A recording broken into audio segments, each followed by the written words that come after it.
Me avisa Pablo Folegati que ya está dispuesto ya para empezar el coloquio, así es que les doy la más cordial bienvenida. Hoy día voy a moderar yo porque Emilio Morales se encuentra camino a Concepción a hacer clases, así que me pidió que moderara, así que nuevamente les doy la bienvenida a este coloquio, que es ese momento que tenemos muchos de nosotros para sacar el pie del acelerador y dedicarlo al ocio filosófico tan necesario en estos tiempos. Y hoy en día vamos a disfrutar espiritual e intelectualmente de la exposición del profesor de nuestro Instituto de Filosofía, Pablo Folegati, filósofo, historiador, cientista político, periodista, perdón, periodista, historiador y filósofo, cuyo título es La mala dialéctica y sus consecuencias para el pensamiento y la vida social. Como ustedes se dan cuenta, un tema bien acotado, así es que, Pablo, 30 a 40 minutos para, como es tradicional en este coloquio, dejar después todo el tiempo necesario para el diálogo. La mala dialéctica. Ya. Hola, supongo que se escucha bien, ¿no? Sí, se escucha bien. Ya, este es un tema, a mi juicio, pretencioso, pero vale la pena intentar, aunque de algún modo el intento sea un poco fallido, o más que fallido, incompleto, porque tiene la pretensión de señalar un mal, un mal social y filosófico del ámbito del conocimiento epistemológico, y que le hace mucho daño a la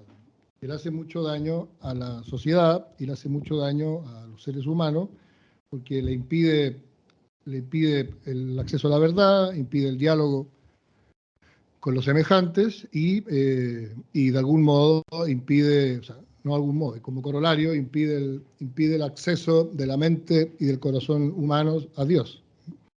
Bien, y entonces tiene un formato de denuncia, sobre todo en la segunda parte, y un intento no así de solución, ni mucho menos, pero de sugerir algunas ideas absolutamente añejas y robadas, ¿no?, de otros autores y del mismo magisterio, para proponerlas como un camino, como una vía que posibilite el salirse de esta mala dialéctica, ¿ya? Y la primera parte está dividida en dos partes, ese es lo central, el corazón de la presentación, y la primera es un intento de repaso histórico, que espero que no se alargue, pero sobre el mismo término de dialéctica, que ha sido, me divirtió mucho buscando sus distintas acepciones, porque han cambiado muchísimo en el tiempo. A veces se la ensalza, a veces no, renace, se la ataca con virulencia, ¿no?, se la entiende como una cosa, después se la entiende como otra, en fin, ¿ya? Y llega hasta nosotros el término, si uno atiende a los últimos, sigue habiendo títulos importantes de libros, con el nombre al menos, como el de Adorno y Horkheimer, Dialéctica de la Ilustración, y el de Benedicto con Habermas, se llama, Eugenio, Dialéctica de la Secularización, ¿no? Le pusieron ese nombre porque, claro, eran dos ponencias, claro, ¿no? No sé si, claro, estaban en vivo, ¿no? No sé si, claro, si Benedicto le habría puesto ese nombre, pero así le pusieron bien. Un diálogo bien, no muy largo, pero bien comentado, ¿no?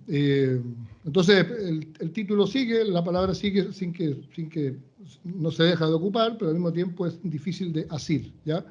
Entonces, voy a hacer este proceso como vuelo de pájaro histórico, pero al final voy a inventar yo lo que significa mala dialéctica, ¿no?, que al final es solo un modo de proponerlo para poder conversar y discutir dialécticamente o no. Bueno, la palabra dialéctica viene de diálogo, y realmente se traduce como técnica de conversación. Y los romanos le pusieron ars dialéctica, al parecer. Mantuvieron la palabra, pero está la idea de técnica o de arte de un saber hacer en orden a la conversación, lo cual supone alteridad y intercambio de opiniones o pareceres, dicho así muy vagamente o muy generalmente. ¿Ya? Bueno, al final vamos a definir mala dialéctica, ¿no? Había perdido un punto. Pero por mala dialéctica vamos a poner todo el mal en la mala dialéctica y voy a decir lo que a mí me parece que incluye la idea, ¿no? Se opone a la verdad, o es un modo deficiente de abordar la realidad. A la larga, más temprano que tarde, se opone a la fe cristiana, que tiene como método de acceso la síntesis, ¿no? Y no el choque de opuestos, ¿ya? Bien. Y impide la comprensión unitaria de la realidad, salvar las diferencias, impide el diálogo, y impidiendo el diálogo impide la vida política, y impidiendo todo eso impide la vida espiritual de alguna manera y el acceso a Dios, como lo decía. ¿Ya? Bien. Entonces, pero para llegar a la mala dialéctica, o a lo que me ha parecido que es mala dialéctica, vamos a hacer este barrido por la historia, ojalá lo más breve posible. La dialéctica es eso, ¿no? Es arte de la conversación. Y aparece, ya está como en los filósofos antes de Platón, pero es Platón en sus diálogos el que de algún modo establece alguna definición, ¿no? Hay unos diálogos que llaman dialécticos, el Parménides, el Fileo y otro más, ¿no? Y la dialéctica aquí es camino de elevación, ¿no? Por la dialéctica se intenta, es el ascenso de la mente, que conversa consigo mismo, en cierto modo, y también, obviamente, con otros, para llegar a definiciones, y llegando a definiciones, escalar, ¿no? Y ascender a la idea de las ideas, que en Platón es la idea del bien. Entonces, tiene aquí, en Platón, un sentido muy puro y muy bonito de ascenso. La dialéctica es un proceso mental que quiere ascender hacia las verdades más altas, ¿no? Bien.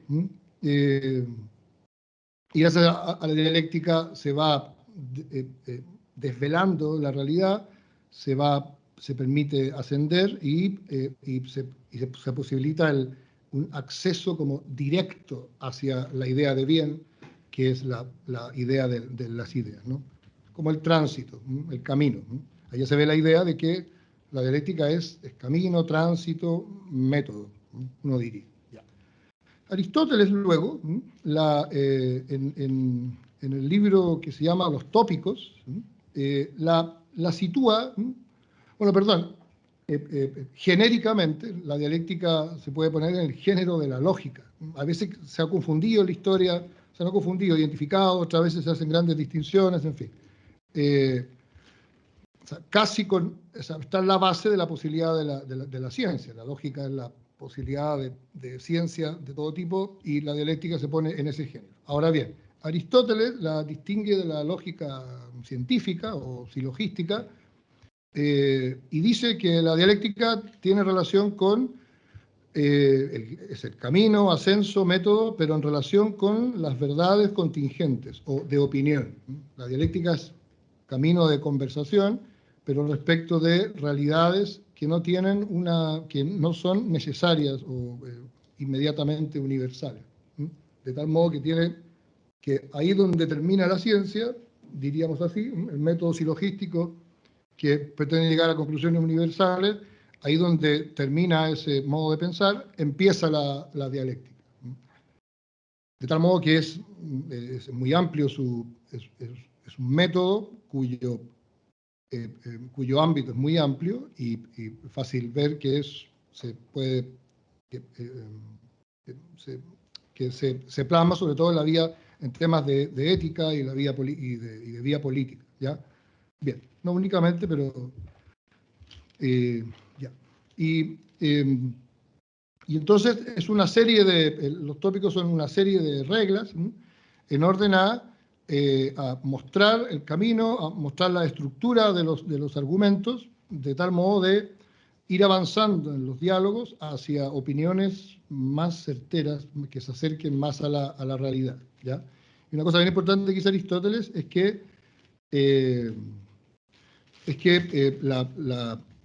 como es de la opinión, es de la esencia de la dialéctica, está como en su corazón, conocer las opiniones de los demás lo mejor posible, de tal modo que el ejercicio dialéctico sea posible, porque si no, no es posible, si no hay es un diálogo de sordos en el que yo no entiendo tus argumentos, bien. Y entonces, para que el ejercicio dialéctico sea posible, es necesario conocer las distintas opiniones, que ya no se fundan en demostraciones, sino que, dice Aristóteles, en la opinión de los sabios, que se dan como premisas.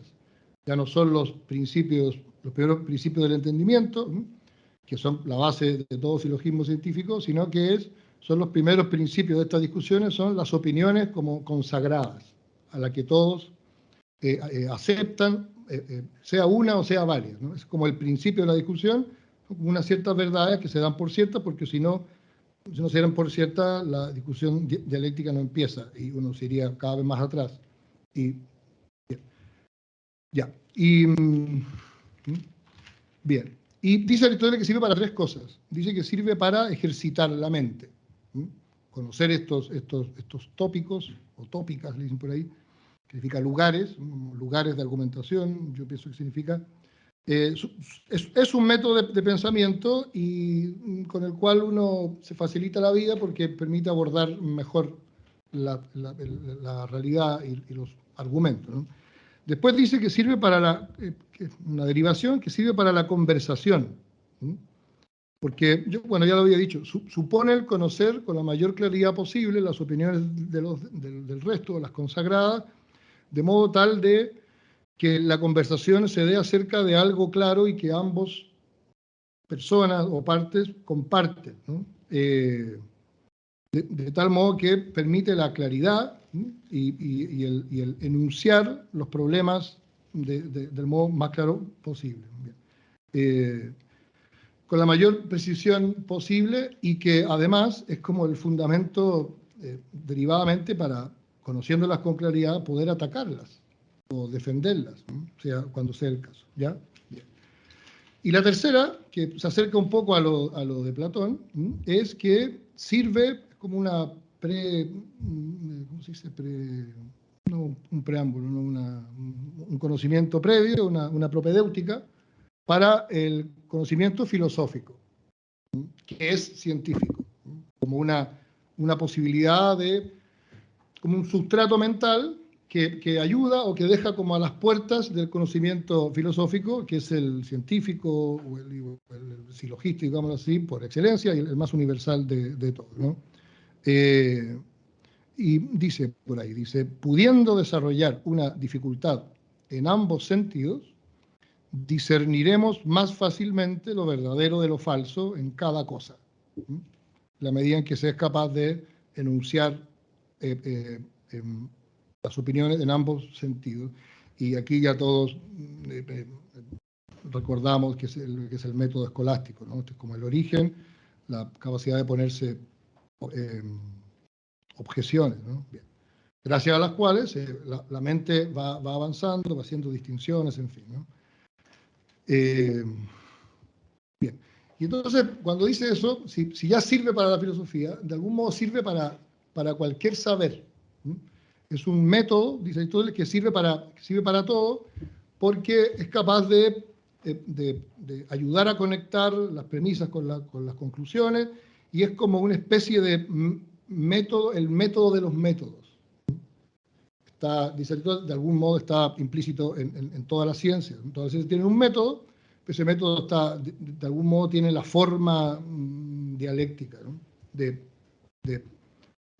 de precisar argumentos, de saber plantearlos, de discernir lo falso, en fin. Todas las ciencias de algún modo tienen esa como estructura. Bien. Bueno, y por eso se le llamó órgano. Durante mucho tiempo se le llamó órgano, vale decir instrumento de ciencia. No un saber filosófico en sentido estricto, sino que la condición de posibilidad de todo conocimiento filosófico y de todo conocimiento científico también. Y de ahí el interés de los modernos, de Bacon y compañía, de hacer otro método distinto. La primera mitad de la filosofía moderna consiste en buscar un método, es Descartes, Galileo y Bacon, ¿no? Lo que quiere es un método nuevo, y tan así que bueno, el libro de Descartes se llama Discurso del Método, y el libro de Bacon, del siglo XVII, se llama El Nuevo Órgano, un instrumento nuevo para acceder a la ciencia, obviamente, digámoslo así, en dialéctica con la de Aristóteles, ¿no? Explícitamente, ¿no? El siglo XVII ya no lo soportaban a Aristóteles, ¿no? Bien. Entonces, órgano es instrumento para... Hay gente que ha dicho que es también una parte de la filosofía, yo no comprendo muy bien la discusión, pero que más que instrumento es también un objeto, en fin, parte de la filosofía o parte de la lógica.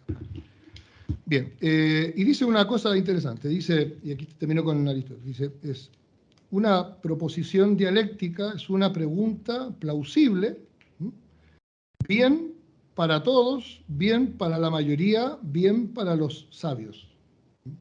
Supone una pregunta, un enunciado que posibilite, dice, plausible, ¿no? Sensato, que entiendan todos, algunos o unos pocos, ¿no? En orden a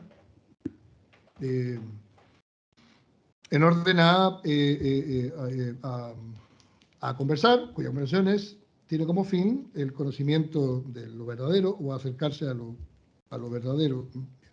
Entonces, ya, supone una pregunta. Y por ahí dice que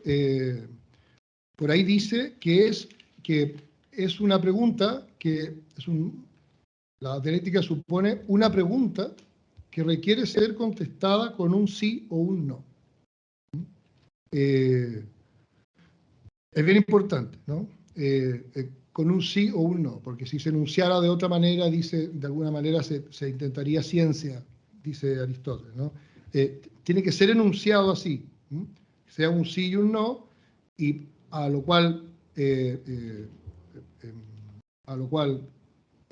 prosiga argumentos en favor del sí y en favor del no. ¿Ya? Bien. Bien, después evoluciona la dialéctica y se entiende de muchas maneras, ¿no? Aparecen los neoplatónicos en un momento y la rescatan, digamos, de esta, vamos a decir, tecnificación de Aristóteles y vuelven a plantearlo como un método de ascenso hacia lo óptimo, ¿no? Como ya no hacer esa distinción con lo opinable, en fin, sino que como la única vía en que el pensamiento, el espíritu humano se eleva hacia la contemplación de la verdad, ocupando unos términos de Santo Tomás, ¿no? Después se considera otra vez como instrumento a través de Boecio y de Porfirio y otra gente, se transformó como en la base de todo conocimiento científico o filosófico o serio, digámoslo así, ¿no? Y formó parte del trivium. Se colocó como una vía de acceso a todo el saber, gramática, dialéctica y retórica, ¿no? Saber escribir, saber pensar, la dialéctica o lógica, y saber hablar, hablar y persuadir, que es la retórica. Junto con el cuadrillo era como el currículum hasta muy tarde, ya en las universidades sigue habiendo trivium y cuadrillo. Bien.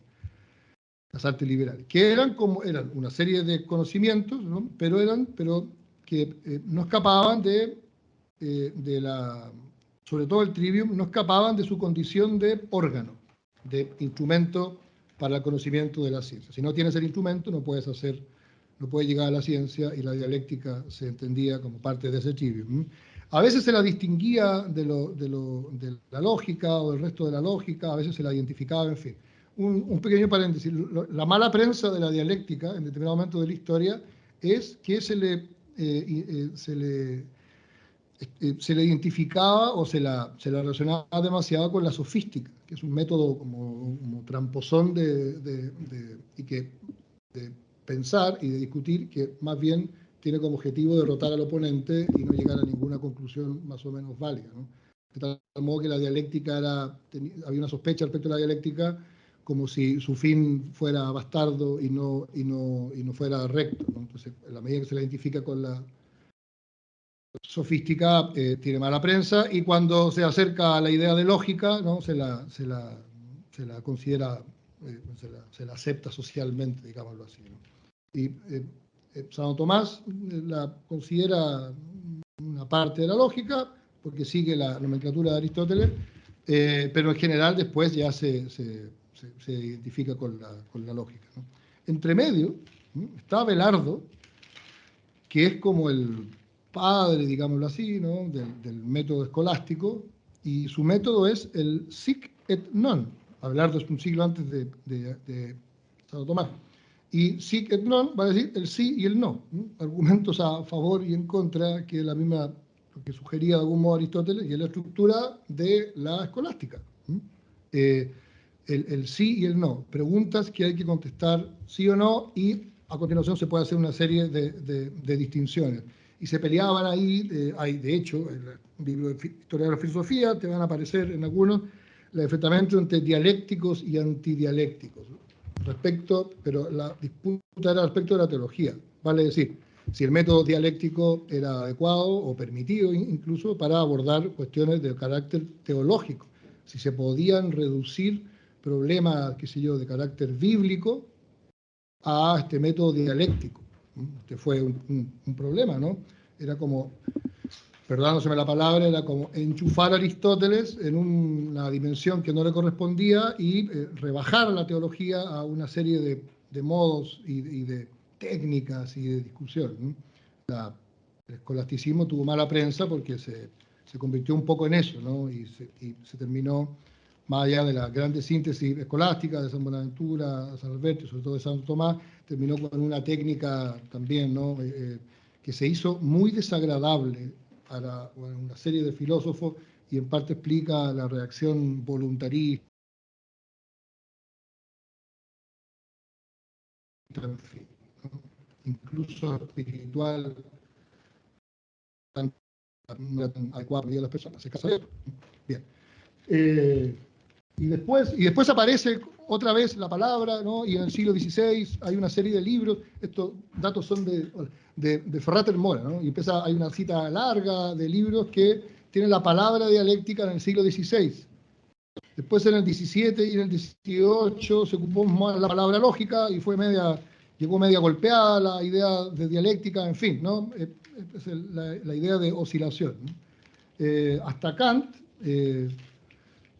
Kant, que dice, que la ve como una cosa intermedia. Dice, la dialéctica trascendental la llama, no es difícil de entender, yo solo lo enuncio así, es una manera de argumentar en orden a mostrar las antinomias del pensamiento, las contradicciones, y en el fondo es una manera de mostrar la imposibilidad de la metafísica.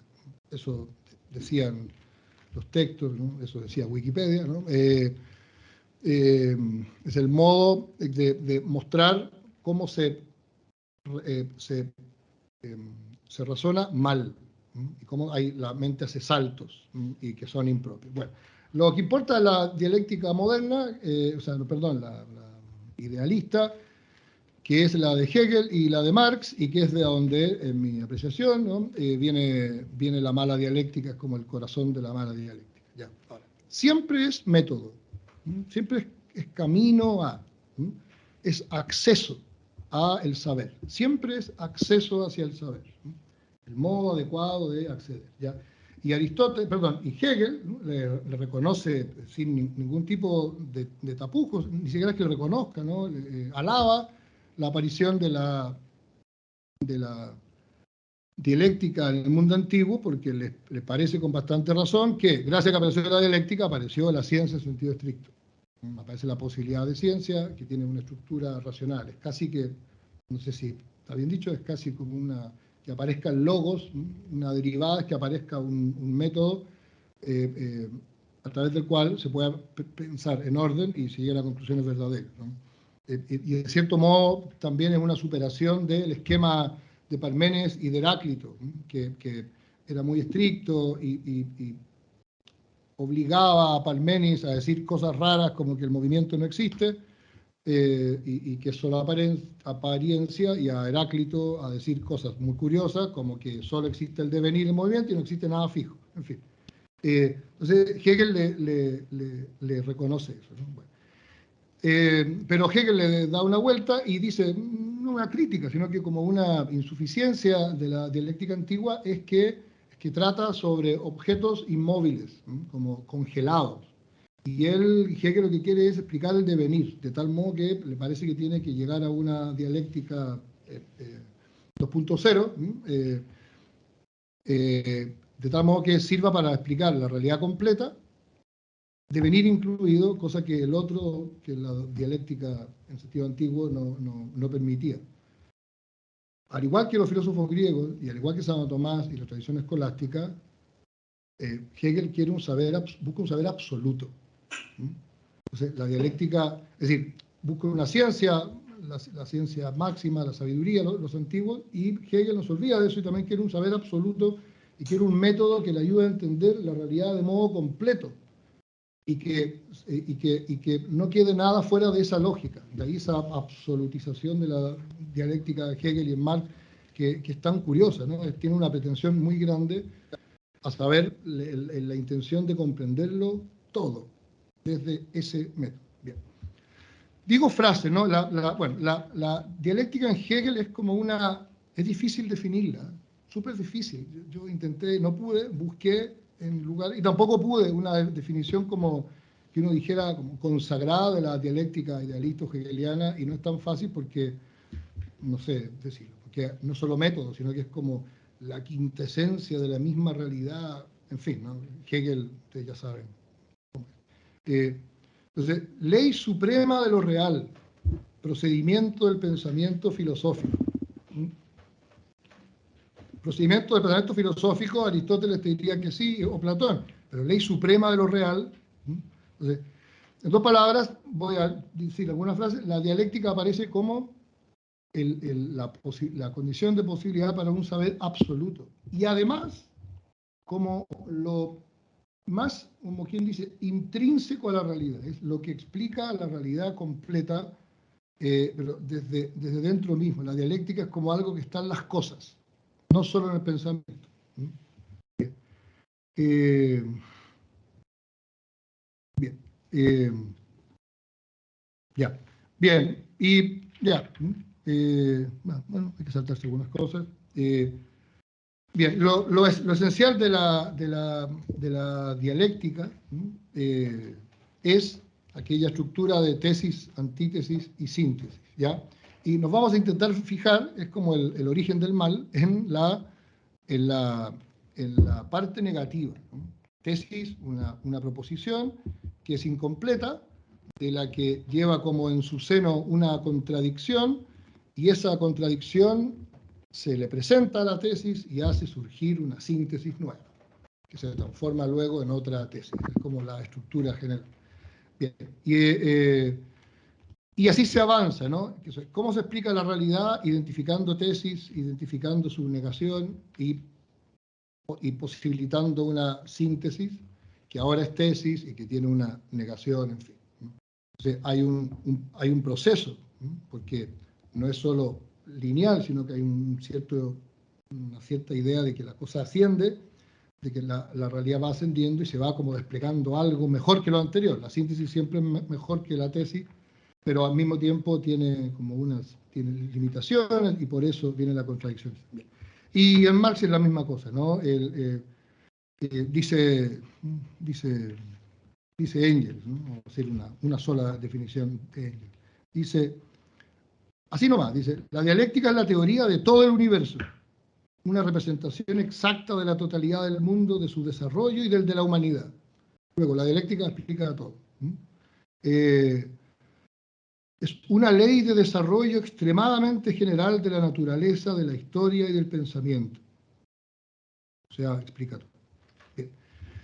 Y ahora, el punto culmina, el punto que en verdad importa es que esta dialéctica moderna pretende explicar la dinámica del mundo por la oposición y la contradicción de realidades. Oposición y contradicción. Y oponiendo cosas, como quien dice, habituándose mentalmente, yo diría, o muchos dirían viciosamente, cuando accede a la realidad, intenta distinguir lo que se le opone de tal modo de comprender la realidad a través de opuestos que es imposible de hacer síntesis, ¿no? Así sonó muy abstracto, pero la verdad cuando pongamos la serie de ejemplos veremos que esto lo tenemos en nuestras propias narices, ¿no? Este modo de acceder, ¿no? Y Canals, que es un filósofo español que ha pensado estas cosas, dice: la dialéctica hegeliana idealista, que busca oposiciones, ¿no? Lo que no puede hacer es lo que intenta hacer Aristóteles y Santo Tomás, a saber, hacer síntesis. Diríamos así: lo opuesto a la dialéctica mala es el intento de hacer síntesis y de descubrir el orden de la realidad, y no de comprenderlo de modo como choque, sino que comprendiéndolo más bien desde lo distinto que de la oposición. Dos puntos más. Hay una especie desde lo distinto y no desde la oposición.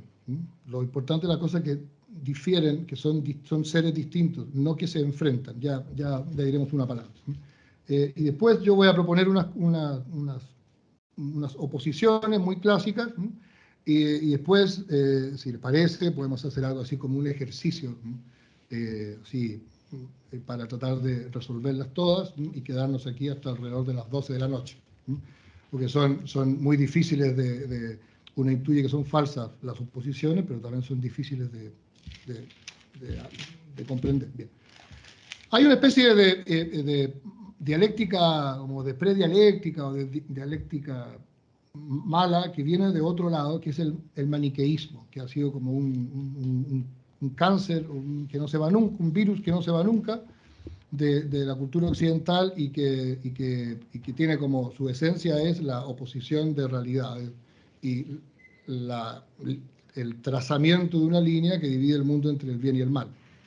Y viene como a explicitar una serie de oposiciones que impedían absolutamente la unidad según síntesis. La comprensión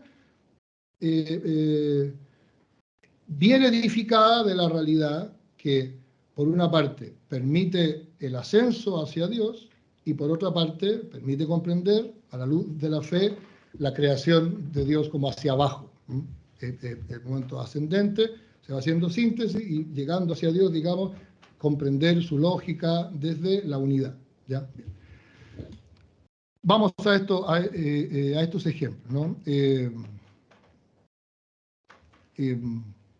Bien, lo propio de la fe cristiana es el intento de síntesis. Y el fundamento de todo es que la creación fue hecha íntegramente por Dios, y que todas las seres que existen participan de un modo u otro, más o menos perfectamente, de la bondad del Creador.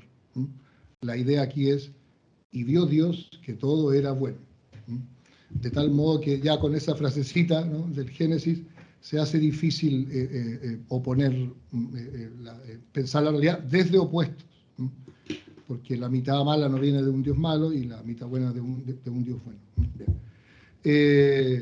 Y por otra parte, entonces, vio Dios que todo era bueno. Y por otro lado, el modo maniqueo es precisamente la incomprensión o la negación de esto, y el intento de explicarlo como en dos mitades, ¿no? La única forma de comprender es captar estas oposiciones.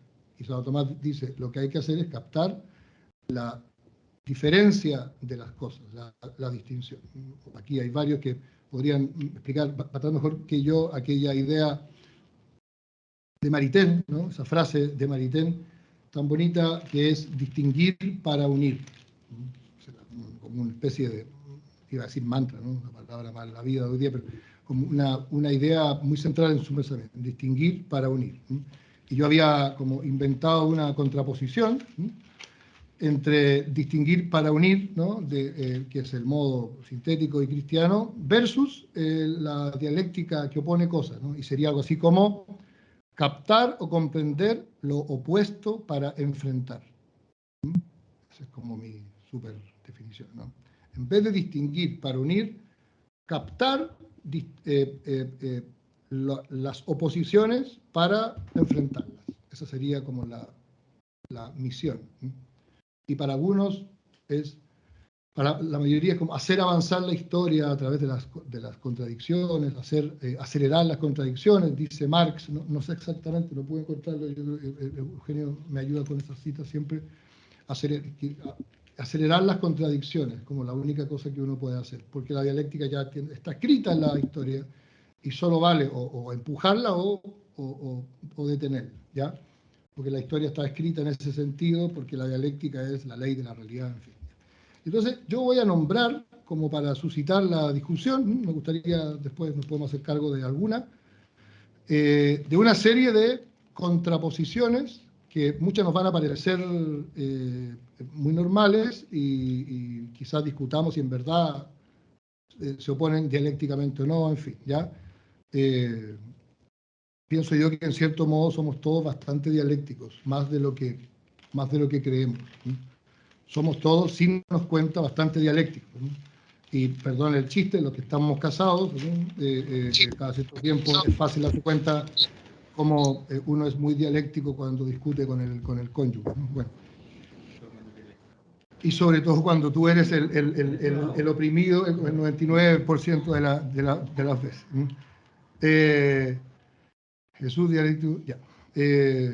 Bien, se me quedó una cosa que lo podemos discutir después, si Jesús era dialéctico o no. Parece chiste, pero es interesante. Ya, déjeme encontrar todas las oposiciones, que son muchas, ¿ya?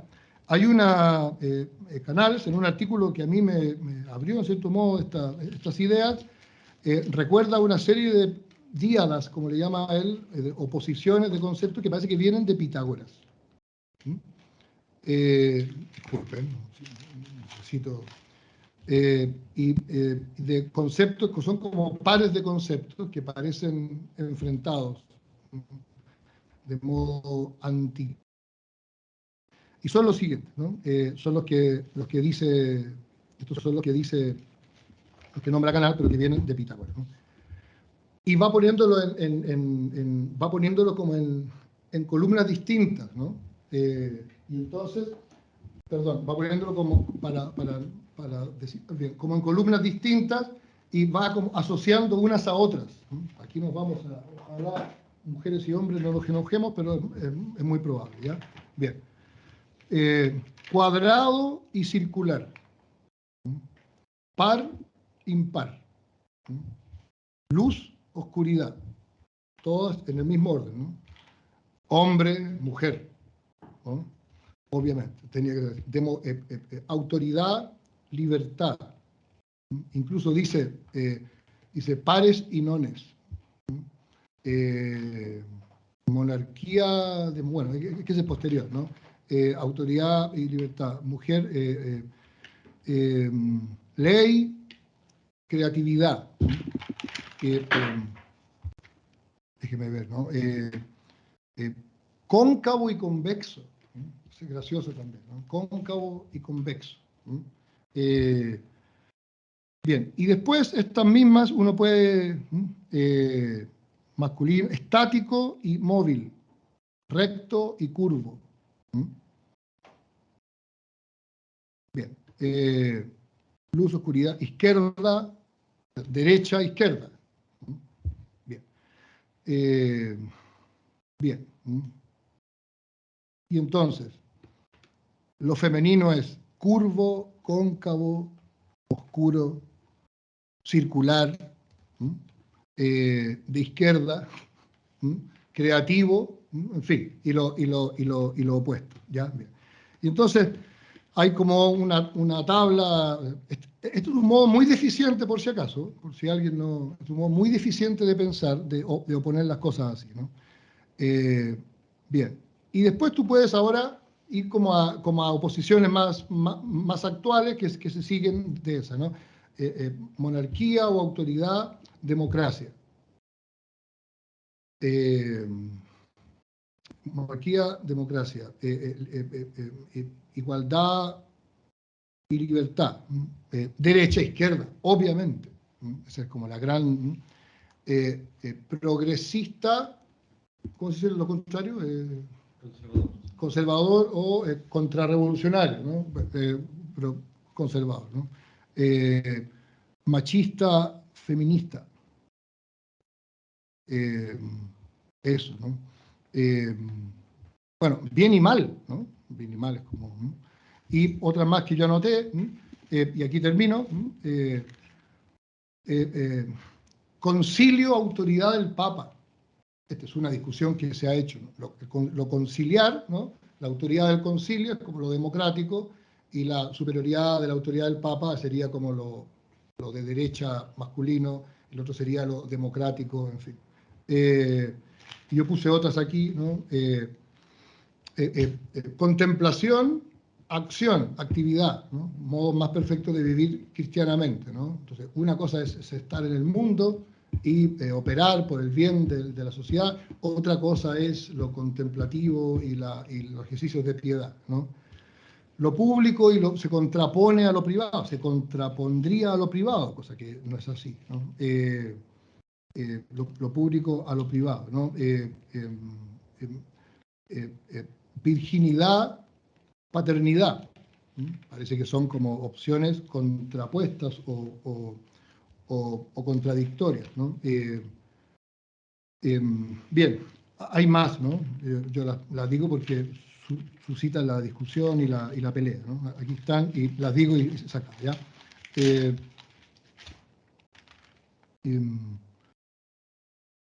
Trabajador propietario o capitalista, ¿no? Un burgués proletario, ¿no? Estado y libertad de economía, ¿no? Si quieren entramos ahí y yo me quedo callado y aquí Eugenio, ¿no? La supuesta contradicción, ¿no? Entre economía estatal versus la libertad económica, ¿no? Privado, público, ¿no? La contradicción entre privado o público. Más Estado, menos Estado, ¿no? Más control, ¿no? Más control, más libertades, ¿no? Nos tienen que controlar por el celular para ver dónde estamos, si estamos enfermos, como parece que es en Corea, en fin, según lo denuncia Byung-Chul Han, y aquí también, si el Estado, el sistema puede tener acceso a tu hoja de salud.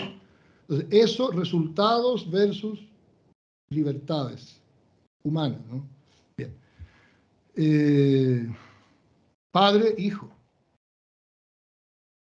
Generaciones, ¿no? El choque entre padre e hijo. Tradición, novedad.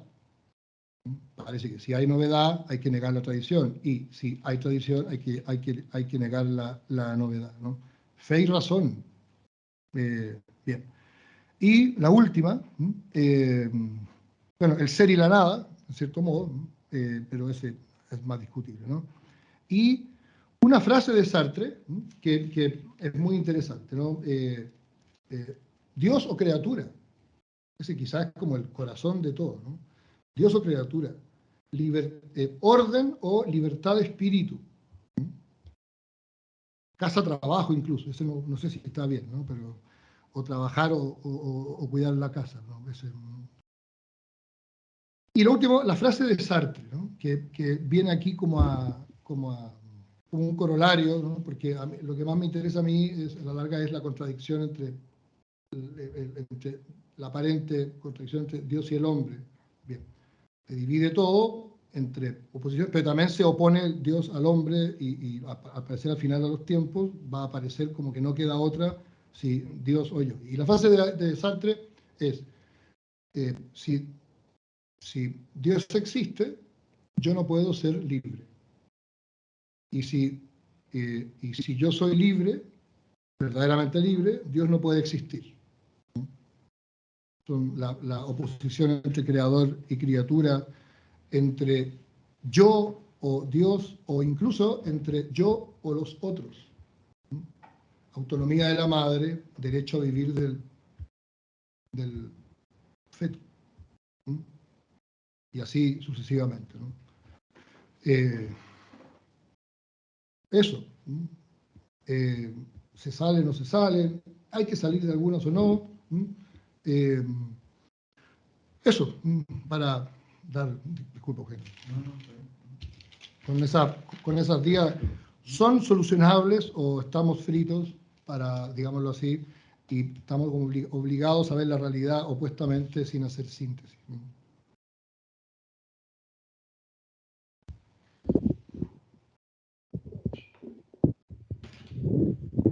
Muy bien, muchas gracias, Pablo, por esta sugerente exposición que abre un montón de flancos, ¿cierto? Y que nos puede dar para dialogar y contrastar, digamos, opiniones. Así es que, como es tradicional, ya queda abierta la posibilidad para los comentarios, dudas. No sé si aquí tengo que ver si alguien levanta la mano o simplemente comienza a hablar. No sé, Alejandro lo veo con cara de querer decir algo, así es que Alejandro tiene la palabra. Bueno, gracias para abrir un poco la conversación. Gracias, Pablo. Muy sugerente tu ponencia. Y no, simplemente decir que efectivamente hoy en día este tipo de contraposiciones unívocas y como definitivas es algo que está muy presente en nuestro ambiente y en nuestra psicología, como dice Pablo, que todos de alguna manera la padecemos y la tenemos como interiorizada, ¿no? Yo a veces suelo llamar a esto un poco pensamiento interruptor, ¿no? O todo prendido, todo apagado.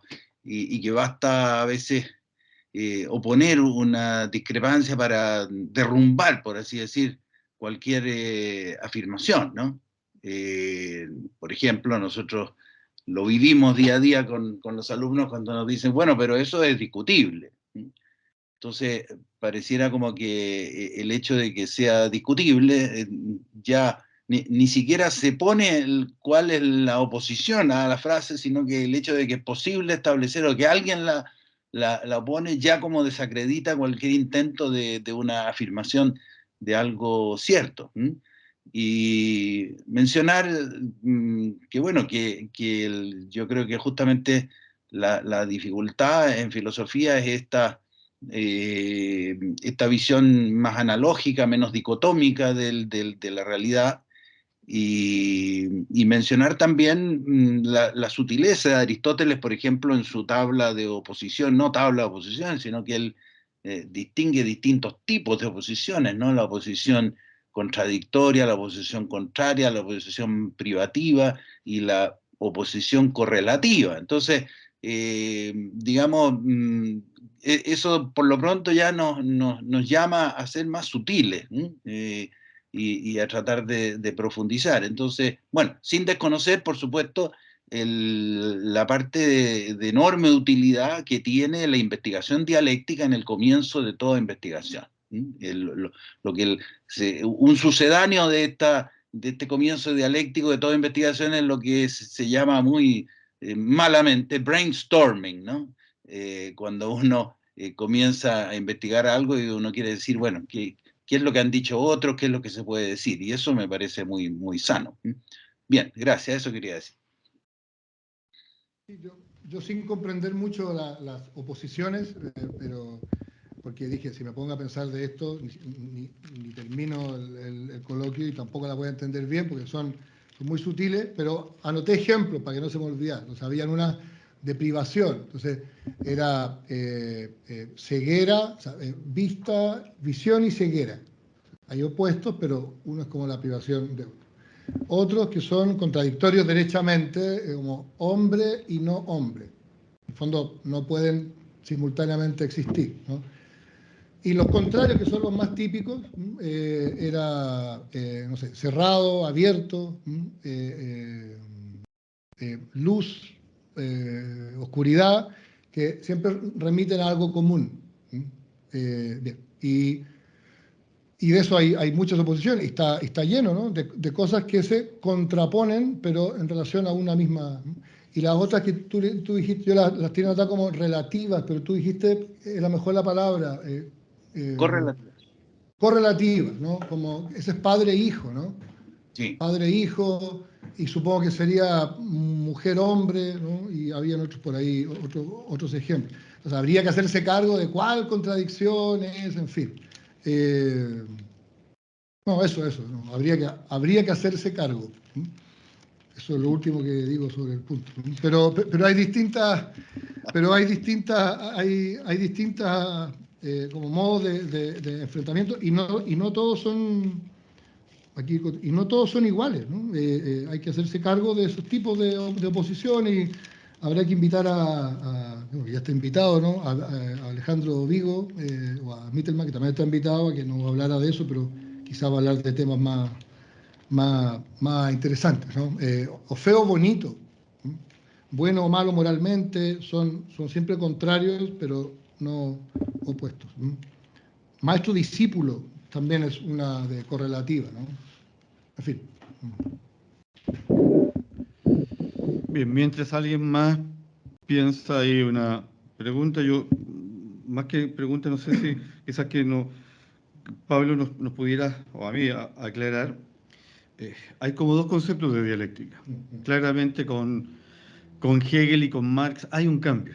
O sea, ya la dialéctica deja de ser método, sobre todo en Marx, porque Marx dice la dialéctica es la esencia de la historia. La historia es dialéctica y la historia es además materialista, y ahí viene el famoso materialismo dialéctico, que es precisamente estas contradicciones. Entonces, un poco la pregunta es, ¿cuál es la mala dialéctica? Porque pareciera ser que la mala dialéctica es la primera, es la de Platón, la de Hegel, porque si te entendí bien, tú le estás dando la razón a Marx. En realidad, en el fondo, la historia es contradicción, la historia es contraposición, todo es contraposición. Entonces, la mala dialéctica sería la clásica, porque en realidad la dialéctica que hace escuela es la dialéctica hegeliana, Sí, y la dialéctica marxista, es la que ha hecho escuela, por decirlo de alguna manera. Entonces, ¿cuál es la mala dialéctica? Y si ese mal, por lo que veo, no es un mal moral, al cual estás aludiendo, sino que, no sé, ¿a qué te refieres ahí con que algo, cuál es mal y las consecuencias? Porque efectivamente hoy en día yo creo que está como muy en filigrana esta idea de que la vida humana es contraposición. Por ejemplo, si uno piensa en la ley de la autonomía, ¿cierto?, progresiva, esta idea de darle derechos a los niños. A mí me parece que ahí hay un concepto de la lucha de clases se mete en la familia. Yo creo que hay un concepto de lucha de clases, un concepto dialéctico marxista, donde la familia, el padre se opone al hijo, los padres se oponen al hijo, y como el hijo es la víctima, ¿cierto?, que está siendo maltratada por los padres, por este patriarca, etcétera, etcétera, le damos derechos para tratar de igualar. Pero, insisto, si te entendí bien, la buena dialéctica es la de Marx, digamos, y Marx tenía razón, o estoy todo muy perdido. Eh, Ahora, si por buena uno puede entender como la victoriosa, quizás sí en ese sentido, ¿no? Porque, o sea, no es la buena, a mi opinión, pero se impuso, en cierto modo, ¿no? Uno podría pensar, se impuso la filosofía de Hegel, y quizás se impuso más o menos hegelianamente o no, pero de hecho anterior, en la lógica revolucionaria, ¿no? Siempre, o revolucionario contra revolucionario, ¿no? Y venció, ¿no? Las categorías de, en cierto modo, de derecha e izquierda persisten, la síntesis se hizo cada vez más difícil, y llegó incluso a la Iglesia, ¿no? La Iglesia como que no se la pudo con las contradicciones aparentes en los 60, y se opuso en un montón de cosas, y nos fue como nos fue, ¿no? Y San Pablo era atacado de todas partes, precisamente porque intentaba el diálogo ahí donde se podía, intentaba salvar lo salvable, que ha sido siempre la iglesia así, y le pasó por encima, en cierto modo, hasta cierto punto, esa dialéctica, ¿no? Y ahora, pienso que esa es la mala, y pienso que esa es la mala en el sentido filosófico. Y al margen de eso, una mezcla entre puritanismo, maniqueísmo y estas dialécticas, lo que se impuso de alguna manera es la imposibilidad de pensar bien y de hacer síntesis. De tal modo que, en primer lugar, la mala dialéctica sería algo así como, como un error o una deficiencia en el pensamiento, como un vicio, yo podría decir. Un vicio intelectual, no un vicio moral. Y del cual se siguen vicios sociales, uno podría decir, ¿no? como estructuras de pensamiento que hacen imposible ¿cómo se llama? El diálogo, pero la convivencia. La hacen imposible porque la contraposición está como instalada, ¿no? Entonces, y en ese sentido, un sentido más lato, es como mala, o causa, sería más preciso decir, como causa de males sociales y a la larga, si tú quieres, morales, ¿no? En ese sentido es mala, aleja a los hombres, digámoslo así, ¿no? Aleja, impide pensar, impide el acceso a Dios, que habría que desarrollarlo más, yo lo digo así muy... Y impide encuentro, impide el discernimiento del bien. Cuando tú ya trazas la línea, y yo ya te puse acá, yo acá, y tú hiciste lo mismo, ya no se acabó la posibilidad de diálogo. Es lo que pasa en Estados Unidos con Trump, ¿no? Hay unos documentales interesantes que muestran cómo uno dice, los otros son literalmente unos estúpidos, no sé qué, y los otros dicen son animales, ¿no? Los que votan por Hillary Clinton, es un diálogo de sordos. Y en nuestro país se ha impuesto una serie de dialécticas políticas, vamos a llamarlas así, y que impiden cualquier tipo de discusión y de llegar a ningún tipo de acuerdo, ¿no? La primera fue lucro o no lucro. O sea, se comió uno la lógica y perdiste la discusión. Lucro, no lucro. El lucro igual es bueno, ya, perdiste, de cierto modo, porque te metiste en la dialéctica. No sé, intenté mostrar que era mala. Una última cosa, Canals tiene una frase, ¿no? Interesante o sugerente, que se puede discutir un poco, pero él dice así: cuando me preguntan a mí, los de su escuela le gusta repetir harto esta frase, ¿no? Dice, cuando me preguntan a mí si soy de derecha o de izquierda, yo les digo que no soy ni de derecha ni de izquierda, ni tampoco ni de derecha ni de izquierda. Porque cuando dice ni de derecha ni de izquierda, está como diciendo como en el centro y como aceptando la dialéctica izquierda-derecha. No soy ni derecha ni de izquierda, ni de derecha ni de izquierda, para poder pensarse como afuera de la dialéctica. Ahora, la verdad, cuando está la política, tenéis que elegir un partido de alguna manera, ¿no? Pero esa frase grafica que uno pisa el palito muy, muy, muy fácilmente, ¿no? Bueno, da para todo.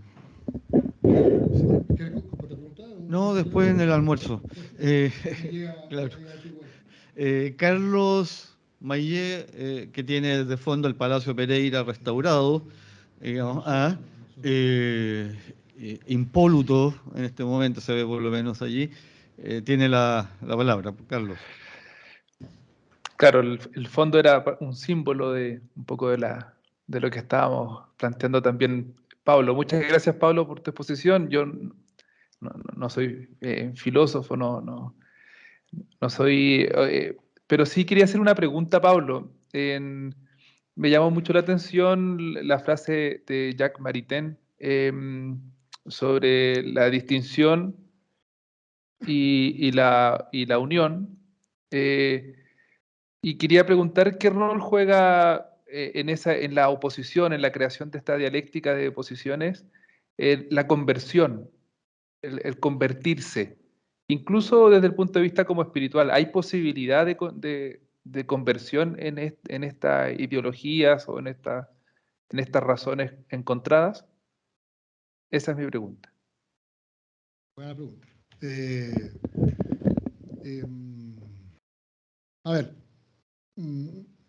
voy a decir una opinión que va a parecer tajante, pero la verdad, en verdad es una opinión, ¿ya? Una opinión absolutamente dialéctica contra el error de los que no piensen como yo. Pienso que no, a menos que te salgas de la dialéctica. En fin, si no te sales de la dialéctica, no te puedes convertir, a mí me parece.